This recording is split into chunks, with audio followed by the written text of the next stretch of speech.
tout de suite. Ça va être tout noir. Oui, j'ai perdu, c'est bon.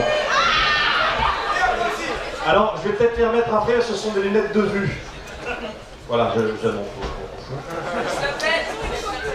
Spartiate, quel est votre métier? J'ai essayé de le faire dans une conférence universitaire, j'ai l'idée. Mais pas autant qu'un mec, il y avait juste un gars qui a fait...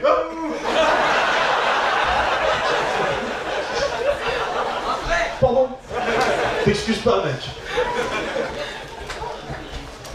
Et après, regarde pourquoi j'aurais dû lui dire ça va être tout noir, machin, il va rigoler. Ta gueule. Ça me fait sortir.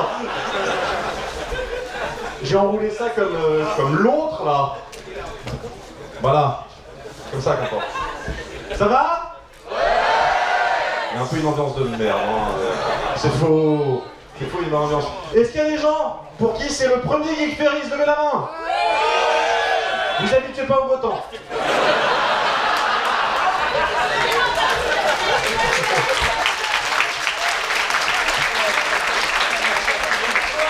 C'est comme ça qu'on vous appâte. Moi j'ai commencé il y a 3 ans, il avait fait super beau pendant 3 jours, on était tout le temps dans l'herbe et tout, c'est génial. L'année d'après c'est annulé parce qu'on pouvait plus accéder à Celles-sur-Cher autrement qu'en bateau. Et puis l'année dernière, voilà, on a eu un peu des deux. C'est-à-dire qu'on arrive et il fait beau, commençons. Ah, je m'en fous, je suis sous une tente. Vous êtes trempés, qu'est-ce qui vous arrive? Bon, j'ai absolument rien prévu. Donc je m'en vais.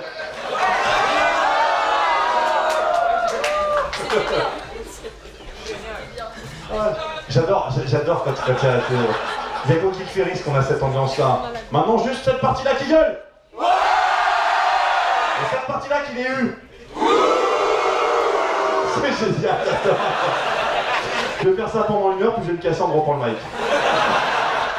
Ce que je vous propose, mais du coup je vais devoir remettre mes lunettes parce que sinon je vais pas vous voir. Après, peut-être que pour ça, j'enlèverai mes lunettes pour certaines personnes, le prenez pas mal. Ça me permettra de me concentrer. On peut dire, tu ne vois pas depuis le début.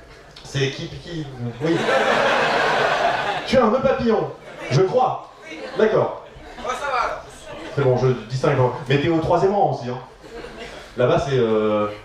Putain, et là, j'ai vu une... Putain, alors, j'espère... Ouais, t'as un gant niqué. C'est pas ta main. Relève ta main. D'accord. Là, ça m'a fait bizarre. Il faut que je retourne voir mon ophtalmo, parce que là, c'est... Je vous propose qu'on fasse des questions-réponses. Mais je vais tout de suite répondre à 3 questions. Tesla mis en 2018 et vraisemblablement pas en 2019. Voilà, c'est comme ça. Voilà. Continuez, ce sera même pas en 2020. Non, c'est juste que voilà, Tesla, vous avez compris maintenant je pense, j'ai envie de faire un truc un peu classe. Arel 3 c'était un pas dans la bonne direction pour ça. Donc ça va prendre du temps, voilà. Deuxième question qu'on me pose aussi, oui alors, c'est bien Arel 3, en un mot. Celui qui me dit pourquoi Arel, il s'en prend une. Je sais pas comment dire des temps. Je vis directement le micro, genre. Aïe, voilà. Et il doit ramener. Comment? Ça c'est fait. Il a pas mis ses flex.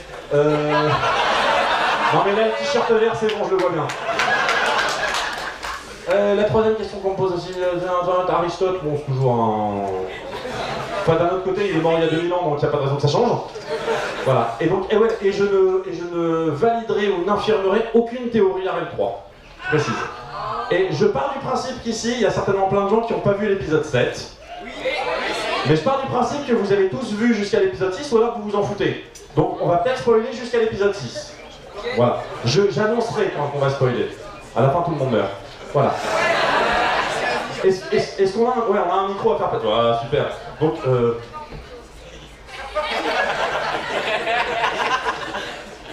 j'ai que des blagues méchantes, donc je vais pas les faire.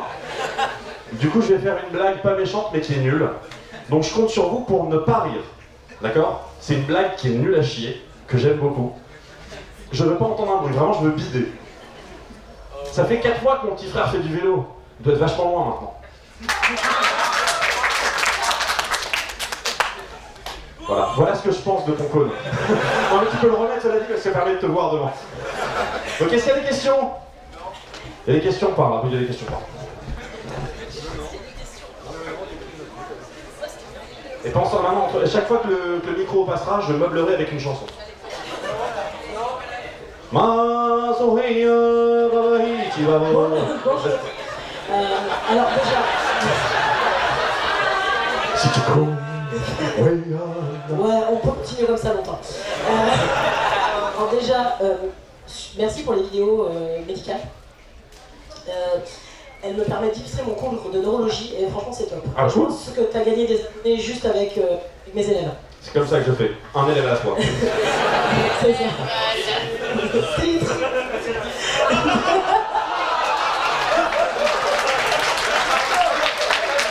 Vous avez vu comme c'est bien, hein? Alors. Deuxième question, un troisième livre ou pas? C'était une question ça, j'ai pas vu la question. Non, pas une question, un troisième livre. Alors, il y a un troisième livre qui est en préparation, qui sera pas un tome 3, ça va être une fiction. Elle sortira vraisemblablement en 2019. Il n'y a pas de titre pour l'instant, le titre c'est le dernier truc qu'on met en place. Ça va s'appeler Sradawawa.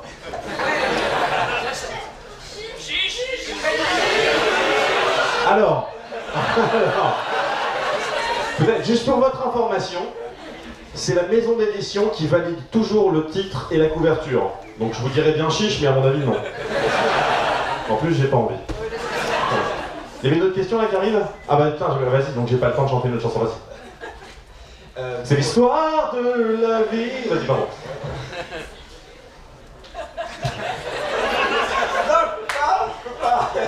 Je vais t'offrir un homme au mille et une splendeur. Princesse, as-tu jamais laissé parler ton cœur? Ce rêve ne ferme pas les yeux. Vas-y. Donc sur mon mec, tu parlais de nouveau la preuve par vieux. Oui. C'est pour quand? Alors, en juin, donc voilà, ce qui est prévu en juin, il y a déjà un making-of d'Arel 3 qui est fait, qui est fini, il reste encore juste un tout petit peu de mixage et peut-être de l'habillage, marqué genre le nom d'un comédien en bas de l'écran quand il s'affiche. Enfin, quand on le voit, parce que le comédien s'affiche pas. Il peut jouer. Voilà. Et donc il va y avoir ça, mais je pense, au début je voulais le passer genre directement, genre vendredi prochain, genre dans la continuité d'Arel 3, je me suis dit non, je vais plutôt, je pense, immédiatement passer un vrai épisode y penser. Du coup ça va être un flash qui va sortir vendredi prochain. Ensuite, après il va y avoir donc le making of et après il va y avoir un La preuve par vieux sur Richard Feynman. Il n'y a pas plus de réaction que ça, je le fais pas. Je recommence. Ensuite il va y avoir un making of et après il va y avoir un épisode y penser sur Richard Feynman. J'aime mieux ça. Richard Feynman qui est-ce? Alors Richard Feynman c'était un gars qui jouait des congos, enfin des bongos dans des boîtes de striptease. Tout ce que j'ai dit est vrai. Mais pas que ça non plus. Ok. Et alors pourquoi Arel? Attends, 2 secondes parce que j'ai pas eu le temps de chanter une chanson. Bah alors pourquoi Arel? Ok donc lui c'est bon, il a posé sa question, il n'aura plus droit à d'autres questions. C'est fait. Je sais pas ce que c'était que ce rire. Oui, bonjour Bruce, j'adore vos vidéos. Merci. Donc la question que j'aurais, ce serait par rapport à Arel 3 du coup. Dans le dernier épisode, il y a une certaine... Non, vous inquiétez pas. Dans le dernier épisode, il y a une certaine révélation. Est-ce que c'est inspiré d'un certain épisode de Black Mirror? Il y a une certaine quoi? Révélation. Ah, alors, oui ok. Non alors, je vais être très clair par rapport à ça. La saison 4 de Black Mirror est sortie alors que j'étais déjà en production. Donc non, c'est pas inspiré du tout. C'est pas dans cette saison que je parle. C'est dans un autre épisode d'une autre saison. Ah bah je me dis rien alors. Enfin, on a vu la même chose? Quand je suis entré dans cette chambre, qui te connaît, qui te ressemble, c'est une chanson de Richard Berry, c'est normal que personne la connaisse. Ou à un moment donné il fait, toi ma femme de Los Angeles, toi ma force et toi ma tristesse, je pense à toi si fort dans l'espace que les vaisseaux spatiaux se cassent. Et il y a une autre phrase, exactement au même moment du couplet, mais du couplet d'après ou d'avant, je sais plus, on s'en fout, où il dit j'ai plus la phrase exacte, c'est dommage, mais il dit un truc du style, et pareil, il cherche pareil, il dit ouais, je voudrais parcourir les océans pour te dire, eh bien, Ok. Vas-y. Alors, bonjour Bruce. Salut. Alors, j'ai deux questions. Ouais. La première, c'est depuis combien de temps tu as eu l'idée de faire Arel 3 Et la deuxième, c'est qu'est-ce qui t'a donné envie de faire Arel 3, justement? Alors, il y a plusieurs choses. Je vais répondre dans le désordre. Qu'est-ce qui m'a donné envie? Ce qui se passe, c'est que moi j'ai toujours, enfin toujours peut-être pas, mais depuis que je suis gamin, j'ai envie de faire de la réal. J'ai toujours eu envie d'être réalisateur. Mais j'avais envie d'être réalisateur quand j'étais gamin, comme j'avais aussi envie d'être astronaute. C'est-à-dire pour moi, c'était normal, t'es gamin, t'as plein de rêves. Moi, ma fille aujourd'hui, elle veut être chanteuse, actrice, dessinatrice, styliste, astronaute, elle veut être 3000 trucs. Moi, je veux toujours être astronaute, hein.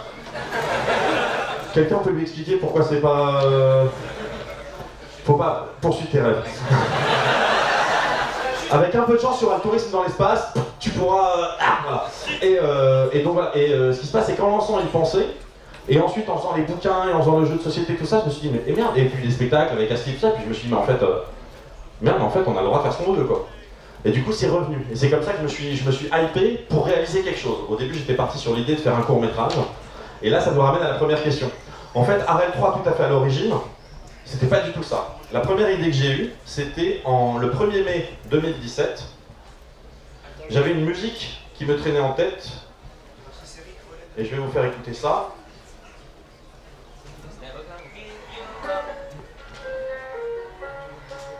Voilà, je l'avais en tête. Je vais enregistrer 2-3 fois pour pas l'oublier, écoutez maintenant doucement. Voilà, ça c'est le thème musical qu'on entend à chaque fois qu'il y a le titre de l'épisode qui apparaît. Et à la base, donc à partir de cette musique-là, je m'étais dit tiens, j'aimerais bien faire 7 personnages qui correspondent aux notes de musique. Donc en notation anglaise, la, si, do, ré, mi, fa, sol, ça se dit A, B, C, D, E, F, G. Et donc je me suis dit, je vais faire un personnage avec un A, Alex, un personnage avec un B, Bruno, Claire, Daphné, Elsa, Franck, Gaëtan. Et ce que je vais faire, c'est que je vais faire la relation entre les personnages qui est la même, qu'on peut comparer à la relation entre les notes de musique. C'est-à-dire que quand on met 2 notes de musique ensemble, est-ce que ça sonne juste, est-ce que ça sonne faux, et puis ça va aider à comprendre la relation des personnes. C'est un genre de easter egg pour moi, c'est juste une méthode. Ça n'a aucune importance dans l'histoire. Et l'histoire que j'avais au début, c'était un gars qui fête son anniversaire, qui réserve l'arrière-salle d'un bar pour fêter son anniversaire, et il invite ses 7 meilleurs potes. Mais ses 7 meilleurs potes de plein de moments différents de sa vie. Et le court-métrage, c'est dans cette salle, les 7 potes en question qui se connaissent pas entre eux. Ils ont entendu parler les uns des autres, mais ils se connaissent pas entre eux, c'est la première fois qu'ils sont tous ensemble. Et le gars dont on fête l'anniversaire n'est pas encore là.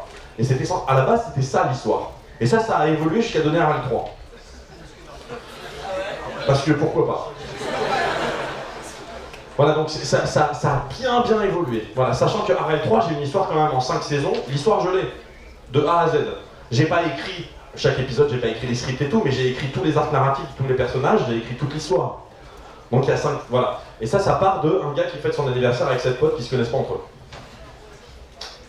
Et véridique, je l'ai pas tourné ce court-métrage, enfin j'ai décidé de partir sur autre chose parce que je me suis dit, non mais il va falloir que je tourne il va falloir que je trouve un bar dont je peux privatiser une salle, ça va être galère. J'étais jeune. J'étais jeune et naïf. On a une autre question qui arrive. Ah, une petite chanson. Merde, trop tard. Bonjour. Bonjour. La question que je me posais, c'était par rapport aux acteurs de Arel 3. Est-ce que tu as fait passer des castings pour les recruter ou est-ce que tu es passé par des contacts Non. Alors, il n'y a pas eu d'audition. C'est en fait, ce qui était important pour moi, c'est qu'il y ait des vrais comédiens et des vraies comédiennes. Exactement comme c'était important pour moi que dans l'équipe technique, ce soit des vrais professionnels. Voilà, et en fait, les personnes que j'ai contactées pour leur proposer d'être dans le truc ont dit oui. Et en fait, c'était des gens sur lesquels je savais que je pouvais compter, sauf les deux là-bas. Voilà, on a ici les gens qui étaient responsables de la caméra. Donc si vous voyez des taches floues en des murs, c'est eux. Ah, c'est quoi la tâche? T'as pas vu Oui. Et voilà, et donc du coup, c'est ce que je dis d'ailleurs dans le making of, vous verrez quand ça sortira, c'est je dis, moi, c'était important pour moi, c'est comme moi, c'était ma première réal, c'était important que je sois le seul inexpérimenté sur le plateau. Parce que mine de rien, c'est quand même le réal qui donne le là. Oh, encore une autre musique. Putain.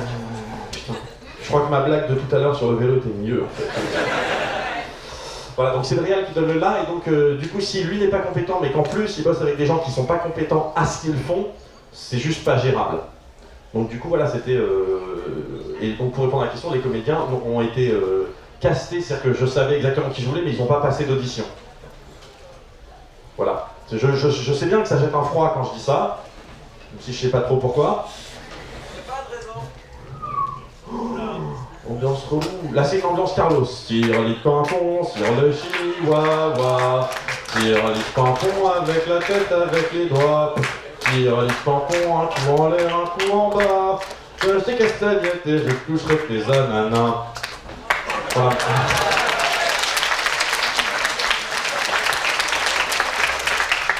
C'est comment les Dick Ferris, j'ai chanté, j'ai tiré les pimpons. Mais tu sais de quoi ça parle en vrai? Oui, je sais, je suis désolé. Il y a une autre question ou pas? J'ai pas le micro, hein, vous pouvez lever la main en tant que... Ah oui, salut, salut. Bonjour. Attends, bouge pas. Oui, pour les lunettes. Ah, pardon. En fait, j'ai deux questions, une un peu conne et une sur Arrêt 3. Vous préférez laquelle? Les deux, vas-y. Alors, on va commencer par la conne. balance. Vous avez chanté 2 chansons de Disney, du coup, je voudrais savoir c'est lequel votre préféré? De Disney? Ouais, La Belle et la Bête. d'accord. Une raison particulière? La version IRL. Une raison en particulier, je pense que c'est vrai. Alors je pense que c'est vraiment lié à l'époque où je l'ai vu en salle, etc. C'était parce que, si tu veux, moi je pense que j'étais trop vieux pour La Petite Sirène quand c'est sorti. Et je l'ai découvert beaucoup plus tard, et c'était vraiment le nouvel âge d'or de Disney. C'était avant Aladdin.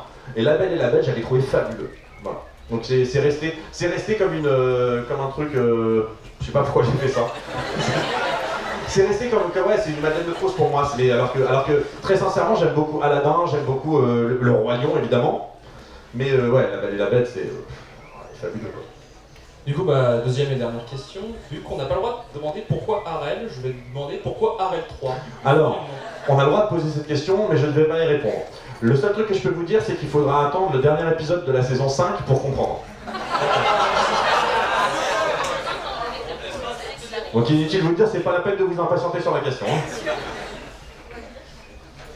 Hein. Alors bonjour, d'abord bravo pour tout ce que tu fais, c'est varié mais c'est toujours super cool. Merci. Et moi, Oui, c'est comme ça qu'on commence une question, les gens. Oui. après ça va être moins long. J'ai acheté le jeu et je me demandais à quel public c'était destiné parce que même si tant est qu'on est assez qualifié pour répondre aux questions qui sont quand même assez... Oh. Le plateau est super vicieux. Oui. Quand tu as imaginé le jeu, tu t'es dit dans quel contexte les gens vont passer une bonne soirée. Alors. Voilà. C'est exactement ça en fait. Bon, il y a des gens qui me disent je trouve quand même que le plateau de jeu est un peu déséquilibré. Oui, il est totalement déséquilibré. Si tu commences par le point de départ numéro 3, t'es à peu près certaine de gagner.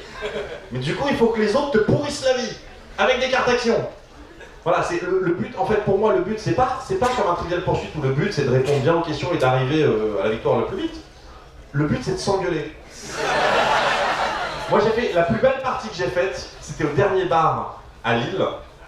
Après une dédicace, on a fait une partie. Et donc, en gros, ce qu'on a dit, c'est voilà, on met un plateau et on joue à autant qu'on est. Je crois que la partie, on était 60 ou 70. Sachant qu'on s'est positionné selon comment on était assis, ce qui fait qu'il y avait une équipe où ils étaient 2. Il y a une équipe où ils étaient 30. Et voilà, et c'est parti. Et la partie a duré, je sais pas, peut-être 5 heures. C'était un bordel sans nom. Mais c'était une super soirée. C'est un jeu, faut pas y jouer au premier degré. Ça n'a aucun sens. Ça n'a aucun sens. Et il y a un truc qui était génial, c'est qu'à un moment donné, moi j'étais sorti pour fumer une clope, voilà. Et puis j'ai discuté avec des gens, donc au final je suis sorti pendant 20 minutes.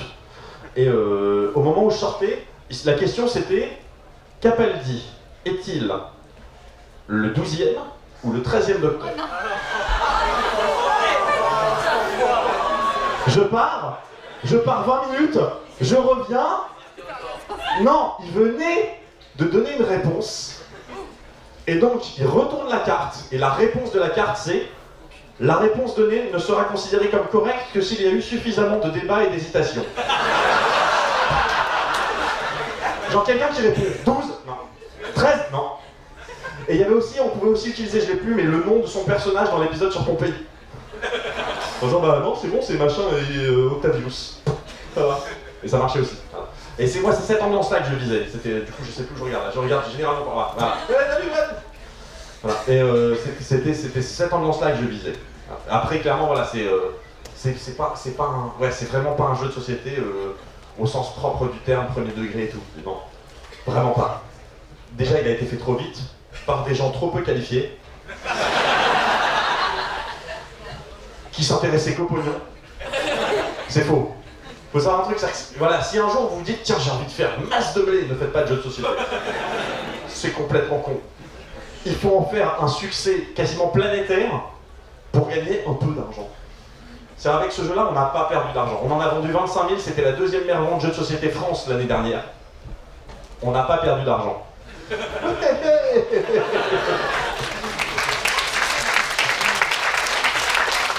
C'est considéré comme un succès hein, pour le coup, mais voilà, c'était donc si vous voulez faire du pognon, il y a d'autres méthodes plus simples. C'est un truc que je dis souvent moi quand je faisais, à l'époque où je faisais des conférences dans des collèges ou des lycées, les gars me disaient ouais, je veux être youtubeur pour gagner de l'argent. Je dis si tu veux gagner de l'argent, ne sois pas youtubeur, fais des études dans la finance. Tu vas bien te faire chier, mais tu vas gagner beaucoup d'argent. Tu vas en perdre beaucoup, mais ce sera pas le tien. C'est le principe hein, de la finance. Tu perds l'argent des autres et tu gagnes beaucoup d'argent. Tu gardes un peu de ce que tu gagnes, mais tu donnes pas un peu de ce que tu perds. La recette est simple. Voilà. Donc vous voulez gagner de l'argent, faites des maths. Voilà. Les youtubeurs, c'est pas pour l'argent. C'est pour le... C'est pour le public. Non. Non, c'est pour la fame. Voilà. Est-ce qu'il y a une autre question? Bonjour Bruce. Salut. Ma question c'est, dans un live tu disais que lorsque tu as quitté le tournage d'Arrêt 3, tu avais vraiment envie d'y rester, que tu avais adoré faire de la fiction. Ouais. Du coup ma question c'était, est-ce que tu te vois sur un futur entre guillemets assez lointain, continuer à y penser ou vraiment basculer sur de l'écriture et de la réalisation de fiction? Je pense qu'y penser va... C'est bizarre comme phrase. Et d'ailleurs, je viens de dire y penser, donc vous avez perdu. Si, ça fait une demi-heure, oui. Donc, bon, peu importe, voilà. Donc, je pense qu'y penser n'a pas vocation à durer encore 15 ans, quoi. Mais d'un autre côté, c'est-à-dire qu'on ne sait pas de quoi la vie sera faite. Les chaînes YouTube, mine de rien, ça reste nouveau. À part peut-être Cyprien, où sa chaîne elle doit avoir pas loin de 10 ans, quoi. Mais je veux dire, sinon, la plupart des chaînes qu'on voit aujourd'hui ont 4 ans, 5 ans, 6 ans pour les plus vieilles, quoi. Et le JDG, c'est quoi? Et le JDG, demande-leur s'ils comptent faire ça encore pendant 10 ans. Tu vois? Et donc, je pense, voilà, y penser à un moment donné, ça va s'arrêter. Et là où je suis satisfait, là où je suis très satisfait même, c'est de me dire que si j'arrête d'y penser demain, il y a plein de chaînes qui font de la vulgarisation, soit dans plein de domaines généralistes, soit dans des domaines spécialisés, je vise personne. Et voilà, et notamment avec des chaînes avec des gens qui sont très compétents. On me parle souvent de Science Étonnante, on me dit ouais, tu sais que Science Étonnante c'est quand même un peu mieux que ta chaîne. Le gars a un doctorat en physique des particules. Heureusement pour lui qu'il est meilleur que moi. Ça, ce serait la honte, hein. C'est ouais, t'as fait 2000 ans d'études de physique particules, moi je suis informaticien, mec. Qu'est-ce que tu vas faire? Non, non. Et voilà, et donc, et je suis content. Et maintenant, c'est-à-dire que maintenant c'est devenu légitime, y compris pour les spécialistes, de faire de la vulgarisation. De faire de la vulgarisation, tout ça. Donc voilà, je sais qu'il n'y a pas de souci. Et moi, je me rappelle, au début, quand j'ai lancé ma chaîne, c'est parce que je trouvais pas de chaîne en français qui faisait ça. S'il y avait eu toutes les chaînes qu'il y a aujourd'hui, je me serais jamais lancé. Et d'ailleurs, je pense que pour ceux qui voudraient se lancer aujourd'hui dans la vulgarisation, putain, mais bonne chance, quoi. C'est super dur. Déjà avec les nouveaux algorithmes YouTube, déjà percer, c'est insupportable. Si en plus vous faites des vidéos de qualité qui vous prennent 2-3 semaines à chaque fois, c'est impossible. Et en plus, vous arrivez dans un marché qui est devenu ultra saturé. Alors il y a 3 ans, il n'y avait pas de concurrence, il n'y avait pas de marché, tout le monde était cool, on était tous poteaux. Aujourd'hui, on est sur un vrai marché, sur une vraie concurrence. C'est triste, mais c'est comme ça. Moi, j'ai dit dans une interview il n'y a pas longtemps que je pensais que d'ici la fin de l'année, 80% des chaînes de vulgarisation allaient arrêter, en francophone.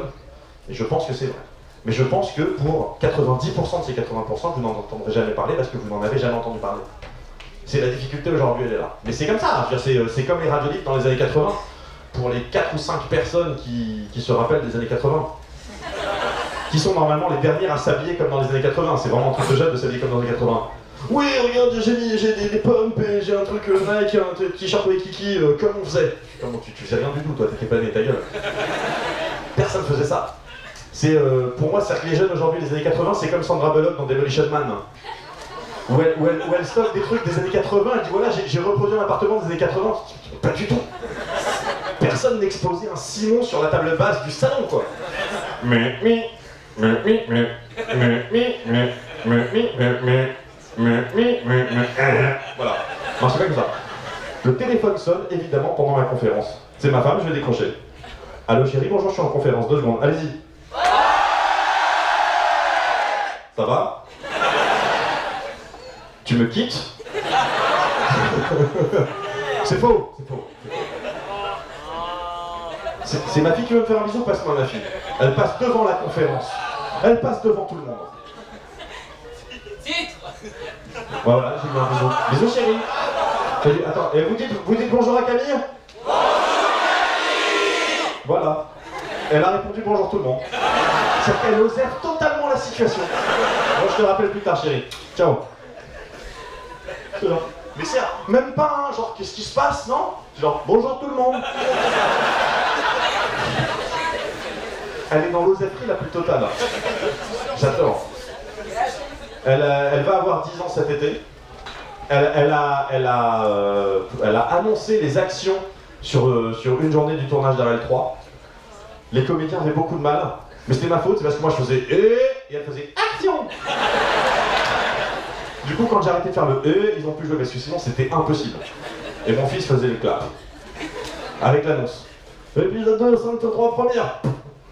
Mais c'est-à-dire que le premier, il était gêné, il était content que ça. Puis au bout d'une heure, il était totalement blasé. C'est bon? Annonce? Ouais. Son? C'est bon, ça va? Ok.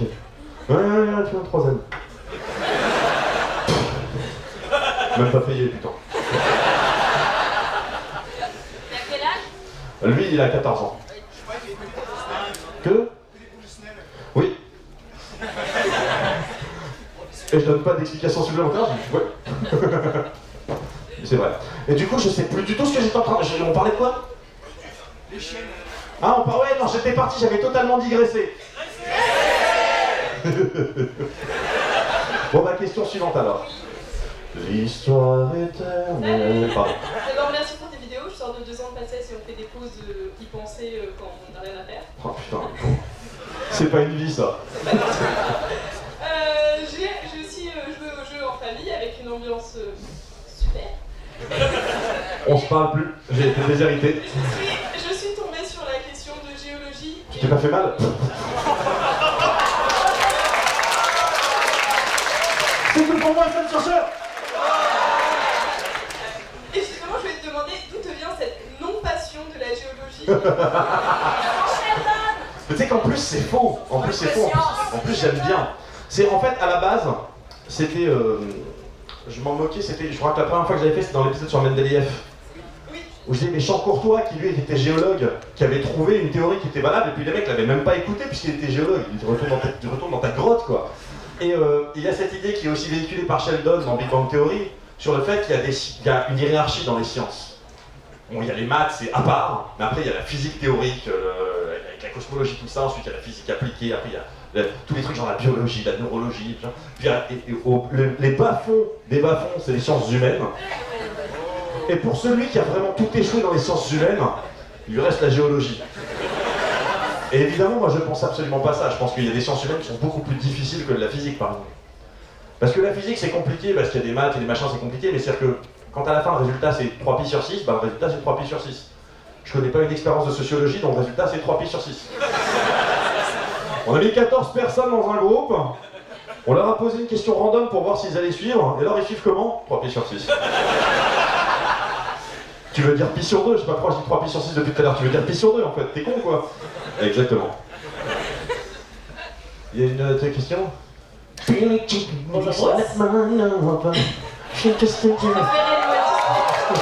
C'est impossible là-dessus, je le fais bien normalement, je le fais bien. Alors déjà un grand merci parce que pour une L, en venir à aimer les sciences grâce à toi, c'est un challenge relevé. Je vais juste faire une petite parenthèse. Est-ce que vous savez quel est le bac le plus difficile? ES. Parce que c'est le seul bac où il n'y a pas une matière qui a 14 coefficients de plus que les autres et vous pouvez faire l'impasse sur le reste, vous n'avez rien à foutre. En ES, si vous êtes une burne en histoire, ou en anglais, ou en philo, machin, bah vous êtes Ken, voilà. Pardon. Y a pas de mal. Si, pour une raison X ou Y, il n'y avait pas eu ni Tesla, ni Aristote, ouais. Lequel aurait remporté le plus tes faveurs? Ah, C'est-à-dire, en gros, c'est après, on n'imagine pas le monde sans Tesla, mais on met Tesla de côté, Aristote de côté.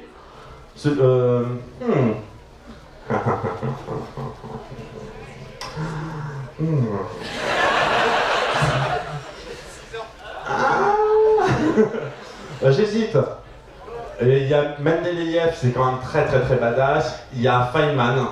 Feynman, il envoie du lourd. Mais personne n'a eu autant d'impact sur le monde que Tesla. Tesla qui n'était pas du tout un scientifique. Hein. Il n'était même pas très bon en sciences. Tesla, lui, il a passé sa vie à expliquer à Einstein qu'il avait tort.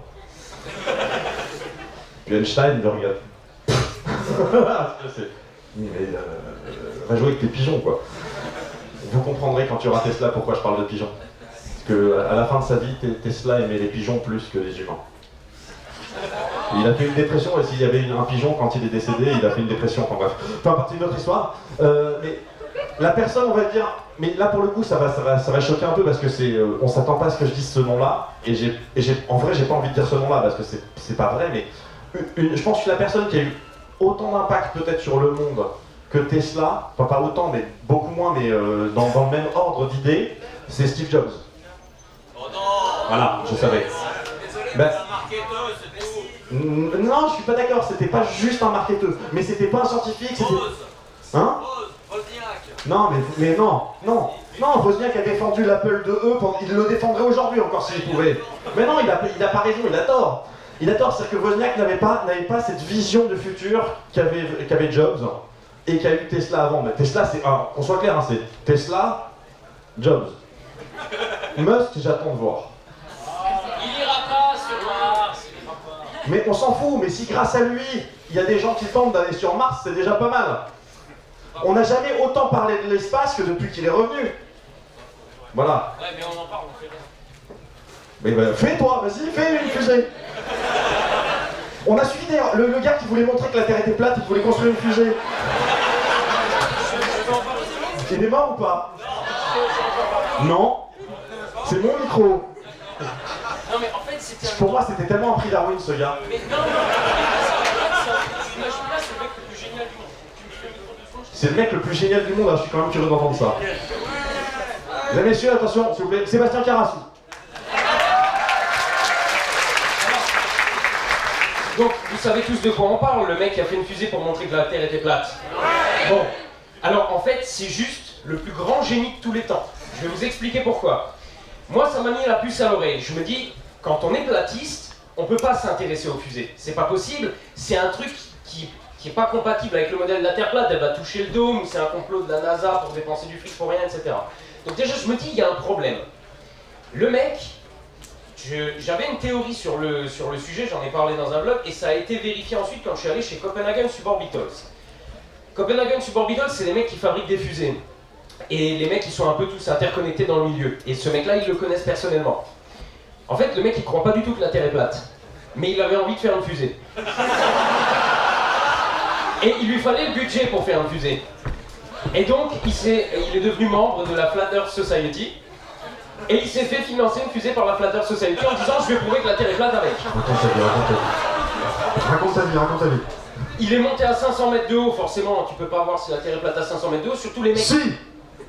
Les mecs sont géniaux. Les mecs sont géniaux parce qu'ils ont financé à coût de dizaines de milliers de dollars une fusée, alors qu'ils prenaient un baptême de l'air à l'aérodrome du coin, ils montaient plus haut, ils avaient le temps de faire des photos et tout ce qu'il faut. Ils ont préféré payer une fusée. Le mec il est monté, il est redescendu, il a dit j'ai rien vu. Par contre, si j'en fais une plus puissante... et donc... Est-ce que vous voulez pouvoir renvoyer quelqu'un en public? Merci. Ça va bien, tu vas pas faire 4 heures de conférence un peu haut. Moi je pensais que c'était un peu balade, je pensais que le mec était mort, qu'il s'était passé quelque chose. C'est juste le plus gros troll du monde. Non, c'est pas le plus gros troll du monde. Je pense sincèrement que le plus gros troll du monde, ça reste Aristote. Parce que c'est ma théorie actuelle, je pense que le mec trollait en fait. Je pense que le gars, en fait, sa vie entière, c'était comme la Japan Expo pour lui. C'est-à-dire que le mec pouvait pas faire 1 mètre sans que quelqu'un dise « Hey Aristote ! Dis-moi quelque chose !» Alors, un bon moyen de contraception, c'est de mettre de l'huile d'olive dans les parties intimes. Voilà. T'es sûr? Ouais. Mais pourquoi? Parce que je te le dis. Véridique, il y en a plein des comme ça, il y en a plein. Moi je suis d'accord, il y en a une qui est géniale, c'est que le gars il a quand même ouvert sa gueule pour dire, vous savez, plus le sexe d'un homme est petit, plus le mec est viril. Ok. On compatit. Ça, le mec il en avait quand même, enfin, manifestement pas, mais mec, il fallait y aller quoi. Bref, on va pas partir sur Aristote parce qu'on va partir en 2 jours. Est-ce qu'il y a une question qui... Voilà, le micro. Salut. Bonjour Monsieur Benamran. Bonjour Benamran. Benamran, excusez-moi. Je vais vous poser une question qui est légèrement personnelle. Justement, arrivez-vous, avec tout le temps que vous avez consacré à vos vidéos, à concilier temps privé et temps professionnel? Justement, avec le temps de YouTube n'empiète pas sur votre vie privée. C'est comme la physique quantique. C'est compliqué. On s'est bien tiré sur celle-là. Ça dépend des périodes. Ça dépend vraiment des périodes. Il y a des périodes où je suis tellement chargé que je vois à peine, mais mes enfants m'appellent monsieur. C'est là je sais que c'est signe qu'il faut que je rentre. Puis il y a des périodes où en fait il peut rien se passer pendant 3 semaines et je joue à la console avec eux. Je refais ce truc-là, j'ai fait... Je sais pas si c'est genre. Voilà, je m'en vois comme un place. Ah ouais, c'est ça. Voilà. Ah oui. Il y a d'autres questions? Oui. Oui. J'ai pas le temps de faire des chansons du coup, je suis désolé. Oui, vas-y. Du coup, t'as pas peur de te faire assassiner par le village du libre après ce que t'as dit sur Steve Jobs? Alors, j'ai pas peur de me faire assassiner par... Le village du libre. Du livre. Non, mais Mais ils assassinent pas. Ils changent mon Wikipédia. Et après ils le rechangent parce qu'ils sont pas d'accord entre eux sur le changement. Non, je déconne. Non, mais en vrai, moi, j'ai pas envie... Vraiment, ça, quand je dis Steve Jobs, je sais que c'est pas dans le but de dire que Steve Jobs était un grand génie machin. C'est dans le sens c'est un visionnaire, j'ai pas envie de parler un quart d'heure de Steve Jobs, mais je peux parler un quart d'heure de Steve Jobs, je peux parler 2 heures de Steve Jobs. Je vais vous raconter juste un truc sur Steve Jobs. À une époque, il fait un stage d'été chez Atari. Donc c'est avant Apple, tout ça. Et Atari, à l'époque, sortait des jeux qui étaient nuls à chier. Mais pour l'époque, c'était bien, quoi, voilà. Et puis, donc Steve Jobs, qui est stagiaire, machin, lui, il osait totalement le truc et il dit à tout le monde, vos jeux sont nuls à chier. Et il y a un boss d'équipe de chez Atari qui dit, ah, tu fais ta grande gueule? Tu penses que tu pourrais faire un jeu, toi? Ouais, tu penses? Il dit, ouais. Ok, je te laisse une semaine, vas-y. Le gars ne sait pas coder une ligne de code. Le gars ne sait pas faire une soudure. Il ne sait pas faire un circuit électronique. Il ne connaît rien. Donc il fait venir Steve Wozniak en secret pendant le week-end. Non, mais Steve Wozniak, c'est le faiseur, mais c'est pas lui qui a l'idée. Et il lui dit, exactement, voilà ce que je veux. Il dit, je veux des briques. Une barre, c'est comme dans Pong pour faire la raquette, et simplement chaque fois que la balle tape une brique, la brique disparaît. Et quand il n'y a plus de briques, c'est fini. C'est lui qui a inventé le casse-brique. Qui savait ici que c'est Steve Jobs qui a inventé le casse-brique? Et que Wozniak l'avait réalisé en un week-end. En assembleur. Alors c'est facile, il suffit de jump, ensuite on ajoute, on registre, on déplace une adresse en machin, et puis à la fin t'as... Oh putain. Voilà. Et ça c'est, voilà, il y a des trucs comme ça, il y en a plein. À un moment donné, c'est Steve Jobs qui dit, effectivement, qui dit, je veux qu'on puisse se trimballer avec un appareil sur lequel il y a 300 chansons. Mais personne n'avait eu cette idée. Le MP3 existait depuis des années. Il y avait Winamp, tout le monde avait Winamp, on avait même la skin Winamp de Spider-Man, du Seigneur des Anneaux, de ce qu'on voulait, on avait la skin Winamp, plus personne s'en rappelle aujourd'hui. Et voilà. Et sauf qu'à l'époque, on avait encore le mini-disc ou le Discman ou le Walkman sur lequel on avait 20 chansons. Et c'était large, c'était bien 20 chansons. Quand ils ont annoncé un truc avec 100 chansons, on dit pourquoi faire 100 chansons? Mais je connais pas 100 chansons. Voilà, puis aujourd'hui, c'est une non-question. Aujourd'hui, maintenant, ils offrent des baladeurs MP3, mais si ça fait pas de téléphone, ça sert à rien. Tu sais ça, vous voyez? Voilà. Exactement. Est-ce qu'il y a d'autres questions? Oui. Ah, mais j'ai pas le temps. Salut. Salut. Alors, c'était pour te demander quelle est la meilleure chaîne entre e-pensée et Astronomique. Je l'ai pas soufflé, je te promets. Il pensait. Okay. Moi je dis les chiffres parlent d'eux-mêmes.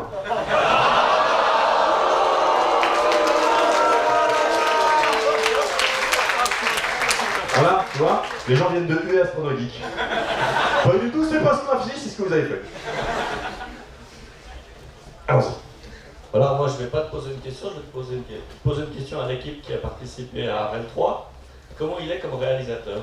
Ouais, Oxane, fais pas genre, t'entends rien, allez. Alors, on a Jocelyn et Oxane.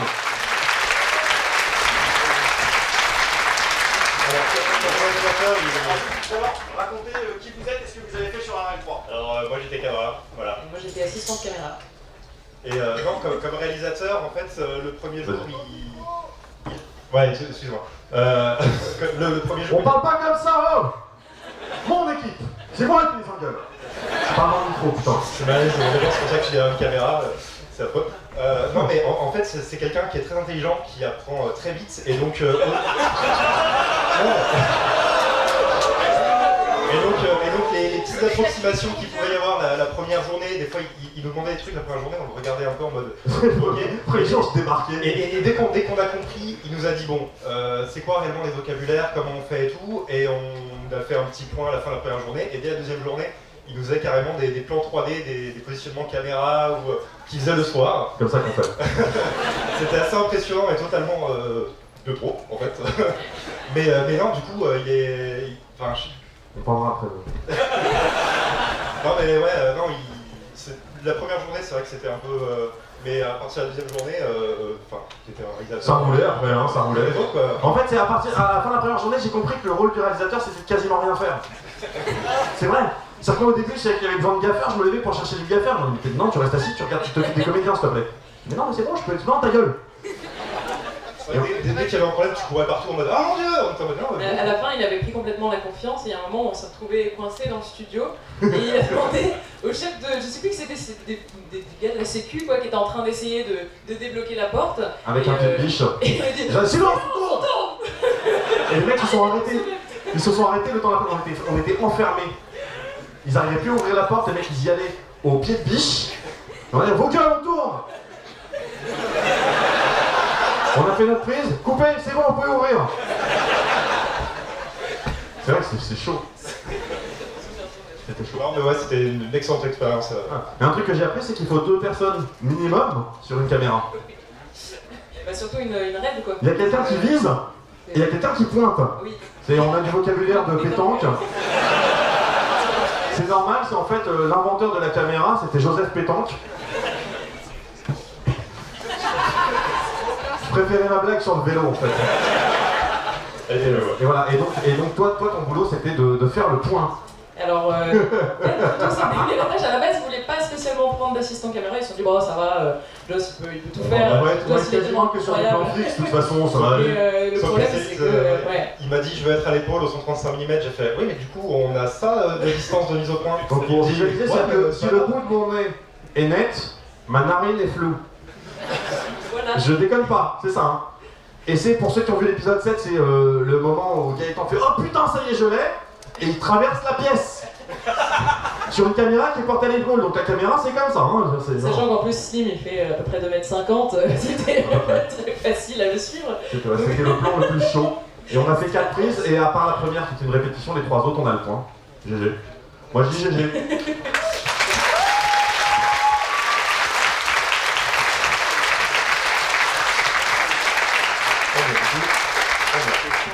Merci. Du coup, je vais avoir un peu de temps.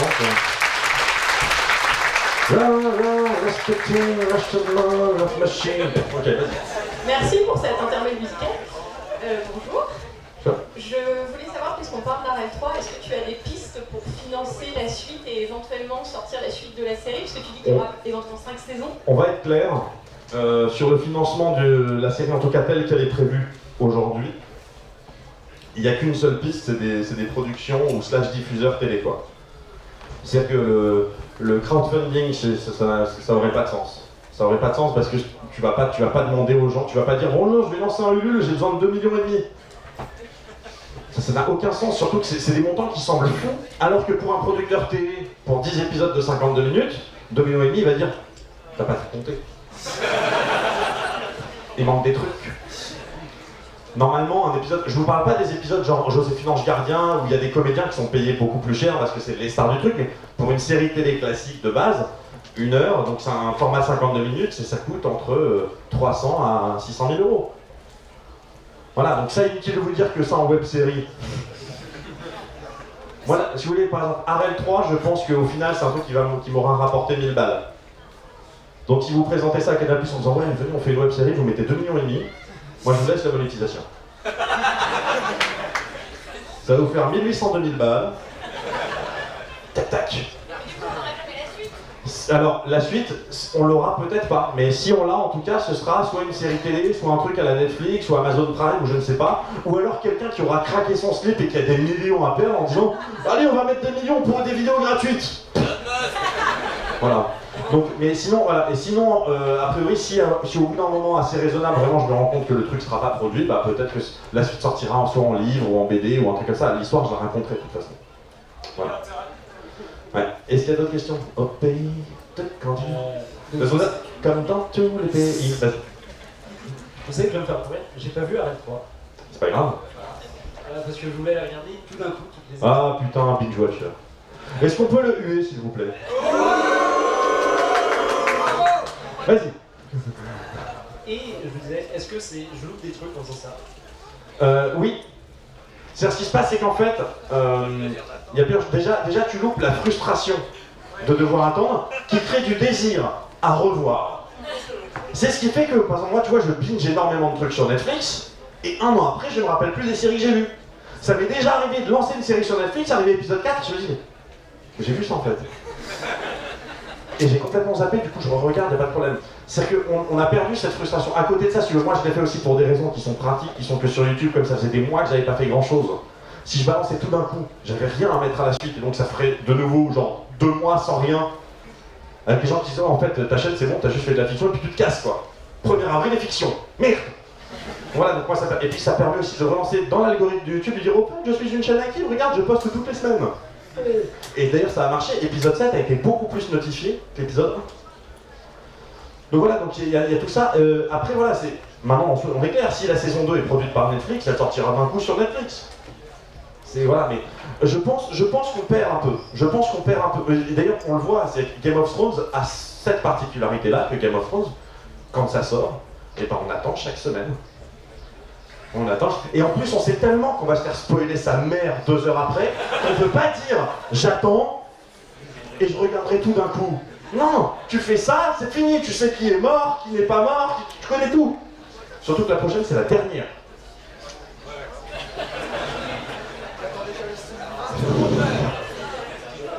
Et donc c'est très con que j'attende jusqu'à la saison 5. Ah bah si tu veux attendre sur la saison 5, moi arme-toi de patience.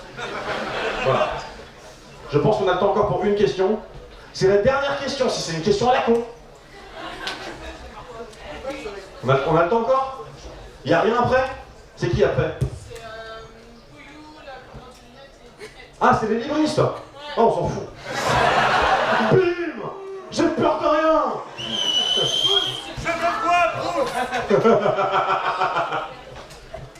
Ils font des happenings. Oui. Alors, dernière question, attention. Bonsoir. Où ça? Là, ça commence par bonsoir. Ok, ça va. C'est une gaufre, c'est pas de sa faute. Vraie question. En termes de temps de tournage, ça vous a pris combien de temps de tourner Arel 3? Le tournage à proprement parler s'est effectué sur 8 jours. En fait, ça a pris 10 jours parce qu'il y a eu 2 dimanches. Mais le tournage, c'était sur 8 jours. Sachant qu'il y a eu 2 jours de répétition avant. Il y a eu 2 jours de montage décor, avant encore, et ensuite il y a eu 1 jour d'enregistrement, juste des sons seuls. C'est-à-dire où il y a l'ingé qui fait des trucs chelous, quand on connaît pas c'est chelou. Et là il fait « Taisez-vous !»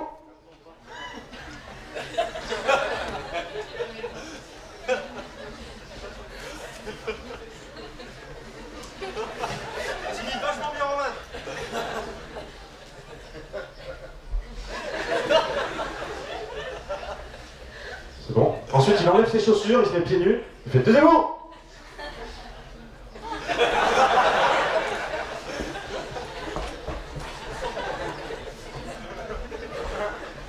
Et il enregistre comme ça plein de pas, des pas lents, des pas rapides, machin. Ensuite, il met une tenue, genre il met le haut d'une tenue d'un des comédiens, et puis il commence à faire.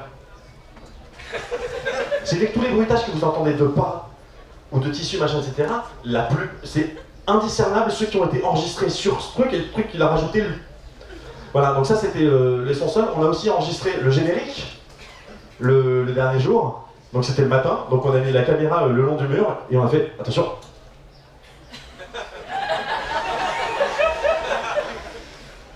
On l'a refait en montant, on sait jamais. On essaye plus vite? D'accord. Un tout petit peu plus vite. Faut très vite. Voilà. On a fait ça c'est une journée. Hein, mais n'empêche, le générique, il pète, voilà. Et le lendemain, on a démonté le décor. Donc il y a eu 2 jours de montage décor à 4, 3 heures de démontage décor à 2. Et ils ont défoncé le décor. Mais par contre, 3 heures plus tard, il y avait le studio était nouveau comme neuf. Et moi j'étais au milieu. Je faisais les mêmes bruits que le Fossoyeur et French Foot Band.